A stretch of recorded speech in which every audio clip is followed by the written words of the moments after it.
नमस्कार. योगभास्कर ॲस्ट्रो या ज्योतिष विषयक चॅनलमध्ये आपले सर्वांचे स्वागत आहे आणि आपण पाहत आहोत शनीचे होणारे राशी परिवर्तन आणि त्याचा प्रत्येक राशीवर पडणारा गोचरीचा प्रभाव या शृंखलेमध्ये आज 7वा भाग. आणि आजच्या भागामध्ये आपण तुळ राशीच्या जातकांना शनीचे हे गोचर भ्रमण कसे व्यतीत होणार आहे याविषयीची ज्योतिषीय चर्चा करणार आहोत. दिनांक 29 मार्च 2025 रोजी शनी महाराजांनी मीन राशीमध्ये प्रवेश केलेला आहे आणि येथे त्यांचे वास्तव्य 2 जून 2027 सालापर्यंत असणार आहे. म्हणजे 2.5 वर्षांचा कालखंड शनी महाराज मीन राशीमध्ये व्यतीत करणार आहे. एका राशीमध्ये इतक्या दीर्घकाल वास्तव्यास असणारा शनी हा एकमात्र ग्रह आहे, कारण या शनीची चाल अत्यंत मंदगतीची आहे. शनीचे राश्यांतर सर्व सृष्टीवर मोठे प्रभावकारी ठरत असते आणि म्हणूनच शनीचे हे राशी परिवर्तन ज्योतिषशास्त्रात महत्त्वाचे मानलेले आहे.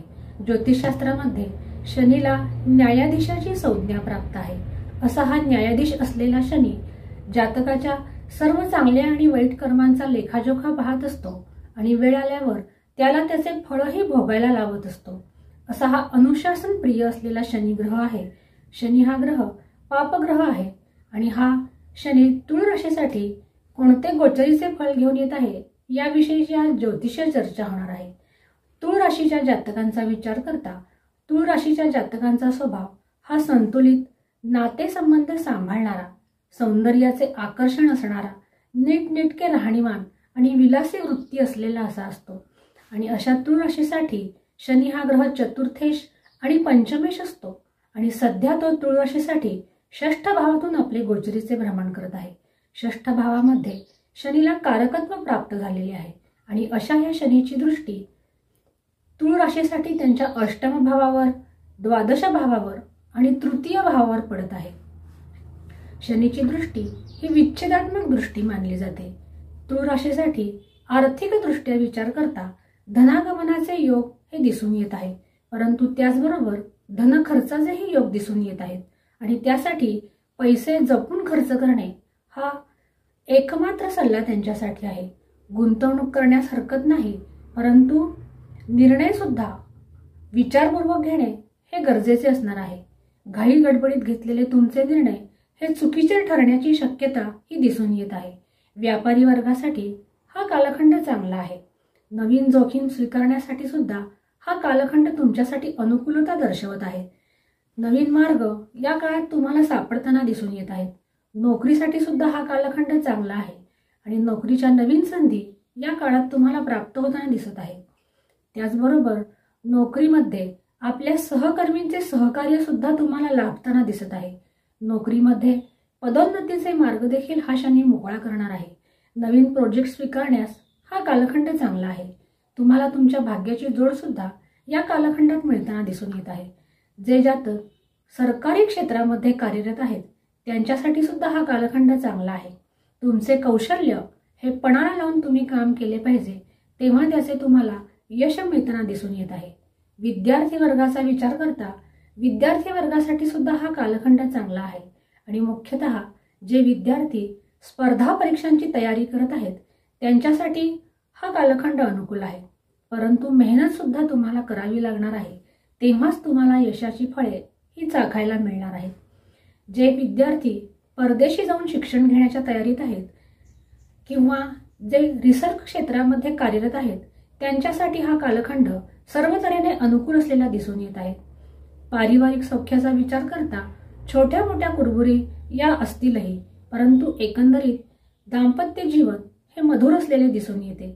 प्रेमीजनांसाठी सुद्धा हा कालखंड अनुकूल असाच म्हणावा लागेल आणि ज्या अविवाहितांना विवाहाची इच्छा आहे त्यांचे विवाह सुद्धा या काळात जुळून येऊ शकतात. नात्यांमध्ये सुसंवाद असणे हे गरजेचे आहे, त्यामुळे नाते घट्ट होण्यास ही मदत मिळणार आहे. तुळ राशीच्या जातकांच्या स्वास्थ्याचा विचार करता त्यांनी आपली दिनचर्या संतुलित ठेवणे हे महत्त्वाचे असणार आहे, कारण शनी हा शासनप्रिय असलेला ग्रह आहे. त्यामुळे नियमांचे पालन करणे म्हणजेच आपले जीवन संतुलित ठेवणे, दिनचर्या सुरळीत ठेवणे हे गरजेचे असणार आहे आणि त्याचा लाभ हा तुम्हालाच होणार आहे. ज्यांना पचनसंस्थेसंबंधी विकार आहेत किंवा ज्यांना जुनाट आजार सतावत आहेत अशांनी आपल्या स्वास्थ्याची काळजी घ्यावी आणि आहार संतुलित ठेवावा आणि जुन्या रोगापासून मुक्ती मिळवण्यासाठी हा कालखंड त्यांच्यासाठी अनुकूल असाच आहे। या कालखंडामध्ये तुमच्या हातून धार्मिक कृत्ये सुद्धा घडून येणार आहेत। धार्मिक कृत्यांमध्ये तुमचा सहभाग वाढणार आहे आणि त्यात तुमची रुची सुद्धा वाढीस लागणार आहे। ज्यांना आध्यात्मिक क्षेत्रामध्ये प्रगती करण्याची इच्छा आहे किंवा ध्यान साधना याकडे ज्यांचा कल आहे त्यांच्यासाठी हा कालखंड उत्तम आहे आणि त्यांना त्यांच्या गुरूंचे मार्गदर्शन सुद्धा लाभणार आहे। परदेशी प्रवासासाठी हा कालखंड चांगला असणार आहे। ज्यांना परदेशी स्थायिक होण्याची इच्छा आहे त्यांचे मनोरथ सुद्धा या कालखंडामध्ये पूर्ण होताना दिसत आहेत। महत्त्वाच्या कागदपत्रांवर सही करताना मात्र सावधानता बाळगणे हे अत्यंत गरजेचे असणार आहे। प्रवास योग हे तुमच्या हातून घडून येणार आहे आणि या प्रवासातून तुम्ही अनुभव संपन्न देखील बनणार आहात। कोर्ट कचेरीची जर कामे करत असाल तर त्यामध्ये सुद्धा तुम्हाला मनासारखे यश मिळताना दिसून येत आहेत। पराक्रमामध्ये वृद्धी करण्याचा हा कालखंड आहे, कारण या शनीची 10वी दृष्टी ही तृतीय भावावर पडते आणि हा भाव पराक्रमाचा भाव आहे। छोट्या मोठ्या भावंडांचा सहयोग सुद्धा तुम्हाला या कालखंडात मिळताना दिसून येत आहे आणि पूर्वी केलेल्या संघर्षातून मुक्ती मिळवण्याचा हा कालखंड आहे।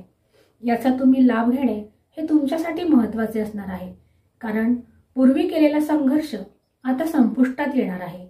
शनीचे हे गोचरीचे भ्रमण तुळ राशीच्या जातकांसाठी अनुकूल सिद्ध होण्यासाठी त्यांनी मारुतीची किंवा शनीची नियमित आराधना करावी। त्याचबरोबर हनुमान चालीसा स्तोत्राचे नित्य पठण करावे किंवा मारुती स्तोत्र सुद्धा वाचण्यास हरकत नाही आणि त्याचबरोबर गरजूंना सुद्धा मदत करणे हे तुमच्यासाठी हितावह असणार आहे। अशा रीतीने आज आपण शनीचे राशी परिवर्तन आणि त्याचा तुळ राशीवर होणारा परिणाम याची माहिती जाणून घेतलेली आहे। अशाच प्रकारच्या नवनवीन ज्योतिषी आणि धार्मिक विषयांच्या खात्रीशीर माहितीसाठी चॅनलला लाईक आणि सबस्क्राईब नक्की करा। आज आपण येथेच थांबूया, पुन्हा भेटूया याच्या पुढच्या भागामध्ये। तोपर्यंत नमस्कार।